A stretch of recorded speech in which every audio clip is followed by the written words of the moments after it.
Bilyong-bilyong pondo daw sa Mindanao nung Duterte admin. Bakit? Kung hindi dahil doon, malamang hanggang ngayon wala kaming bypass road, tunnel road, investor na dati takot mamuhunan.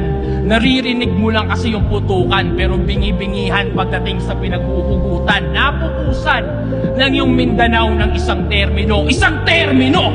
Tingin mo na agad sukdulan? Pangungurakot ba talaga yung ginagagalit mo? O sanay ka lang na kayo yung mas natututukan? Ano?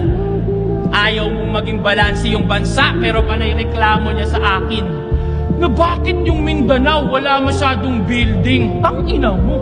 Tinuturing na food basket yun sa atin. Preskong prutas, murang bigas, karamihan doon nang gagaling. Sa bakod namin tinatanim, pero nasa mesa nyo yung pagkain. Ano? Dahil ang personal na motibo kung saan na napupunta.